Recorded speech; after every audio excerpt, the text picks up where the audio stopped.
2 new Halos, motion sensing controls, and exclusives aplenty. This is Inside Gaming for E3, Day 1. Hey there, I'm the Dead Pixel, and welcome to our special E3 episode. Let's wrap up Day 1. First up was Microsoft's press event, and Jesus effing Christ, they had a lot to show. After an extended look at Beatles' Rock Band and special appearance by Yoko Ono, Infinity Ward stepped in to demo Modern Warfare 2.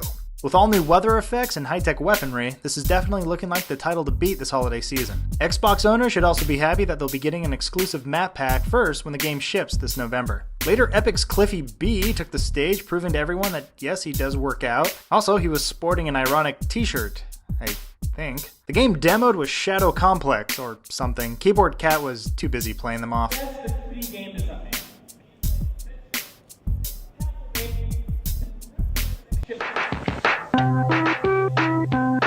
After a couple more announcements in the form of Crackdown 2 and Left 4 Dead 2, Bungie's Joe Staten took the stage to demo Halo 3 ODST. Take a look.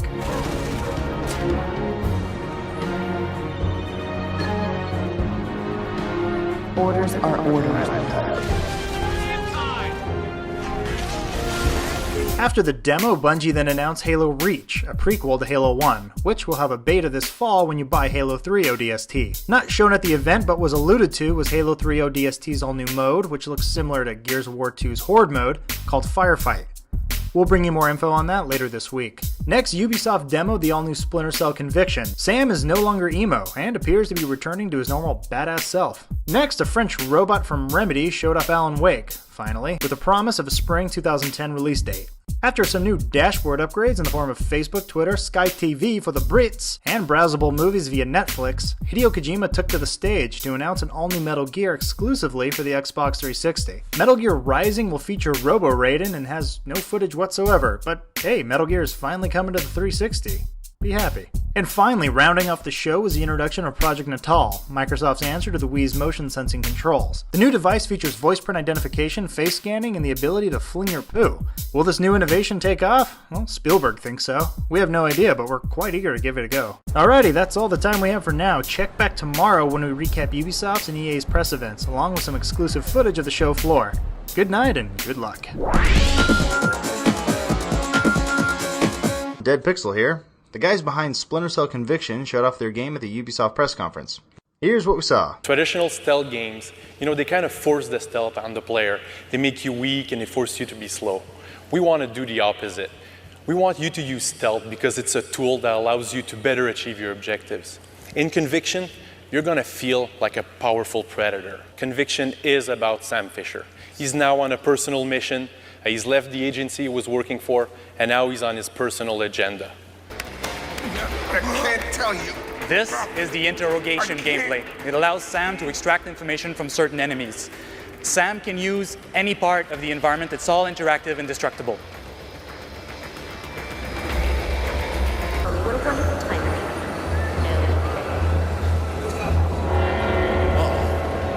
They just called it. We're also projecting your objectives directly in the environment.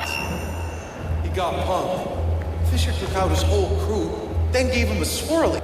To make you feel like the ultimate predator that Max was talking about, Sam moves much faster this time around. He's quick, agile, and lethal.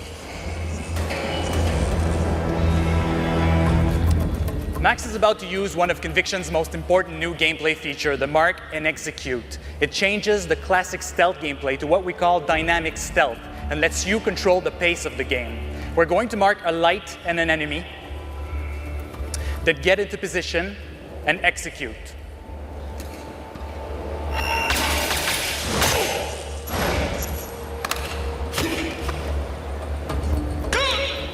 It allows Sam to take down multiple enemies quickly and silently. Each environment is built like a small sandbox, allowing you to choose how to infiltrate and get the best tactical advantage. You may have noticed that when Sam enters the shadows, the screen turns to an almost black and white. It's the light and shadow filter. We desaturate the whole screen, but we keep the colors up on the enemies and the environment you can use against them. It's also a great feedback to tell you when you're hidden.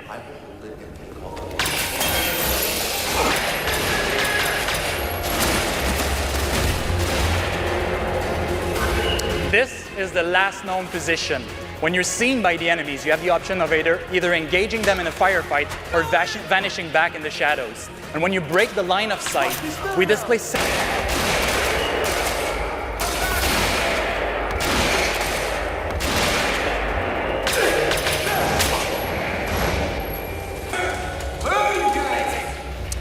Gadgets are still an important part of Sam's arsenal. The EMP grenade allows you to blast all lights in a certain area.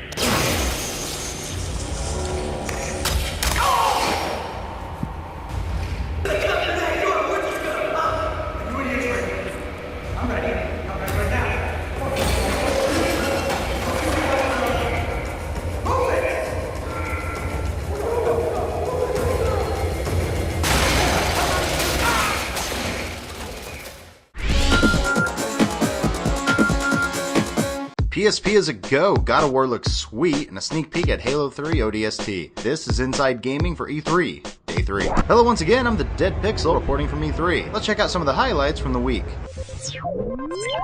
First and foremost, Sony finally took their turn in delivering the goods at their keynote. Easily one of the two strongest showings of the day were Sony's MMO FPS, MAG. A quick stage demo showed that the large-scale FPS does indeed work. We'll give you a personal hands-on demo later this week. But the most exciting moment was when Kratos took to the stage and kicked some Greek mythological ass. The game is looking great and will be shipping March 2010.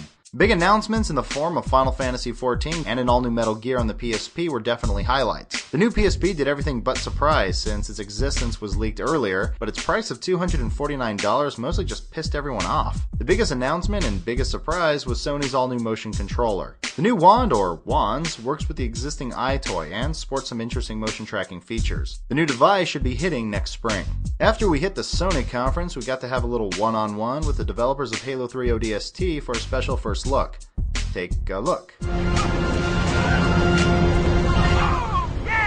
Halo 3 ODST is quite possibly the closest thing Halo fans will be getting to an official sequel to Halo 3, well, at least anytime soon. Launching September 22nd, the game will ship with 2 discs. The full game on one, and the standard Halo 3 online multiplayer we've all come to love with all the current maps on the other one. Along with the disc comes 3 all-new maps, Longshore, Citadel, and Heretic, a remake of Halo 2's Midship. ODST features a robust campaign broken up into 2 parts. The nighttime drops you in New Mombasa as the Rookie, taking place after the city was destroyed. These segments are slower, stealthier, and take place in an open world, the biggest single-player level Bungie has ever built. Flashback sequences allow you to play as other ODSTs during the daytime segments, which kick up the action significantly. Online co-op is supported up to 4 players, but the real highlight is the new mode, Firefight. Firefight pits you and 3 others against wave after wave of Covenant troops. As the new waves progress, new skulls are activated, ramping up the difficulty. The best news though is that the all-new multiplayer beta for Halo Reach, an all-new game not shipping for at least another year, is included with ODST. Alright, that's the show. Check back tomorrow for more goodies. I gotta go now and get ready for a date.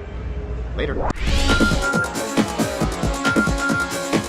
Wet, Brink, and Left 4 Dead 2. It's trailer season, boys! This is Inside Gaming for E3, Day 4. Hey there, I'm the Dead Pixel reporting from E3, and you are not. Konami was the last press conference on the list to show off all the goodies in store for us wee little gamers. First up was the confirmation that Metal Gear Rising would indeed be going multi-platform. There was some more stuff on Peace Walker coming to the PSP, but the biggest surprise was that Kojima himself would be heavily involved in the next Castlevania installment. Awesome. Then things went from good to please kill me now when talks started about a new DDR and Karaoke Revolution. Ugh. Moving on. There's really only one reason people come to E3, and that's to see the latest and greatest titles coming to a console and PC near you. So I'm gonna shut up and show off some of the trailers you might have missed. Roll it. Bethesda's Wet is looking like the insane love child of Quentin Tarantino and Robert Rodriguez. And thankfully this one is looking like one hell of a kick-ass ride.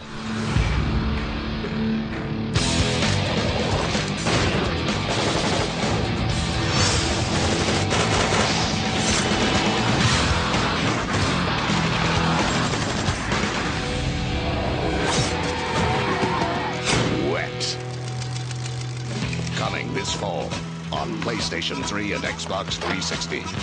Brink, another title from Bethesda, really shows us nothing. But recent screenshots and interviews indicate the game is a hybrid of Mirror's Edge and Team Fortress 2. Gameplay, please.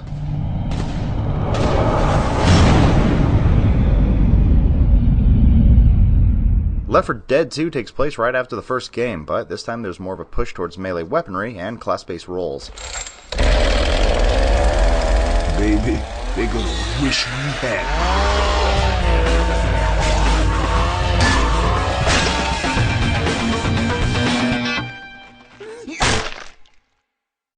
Activision's Singularity may look like your standard shooter, that is until you get your very own TMD that uses time as your very own weapon.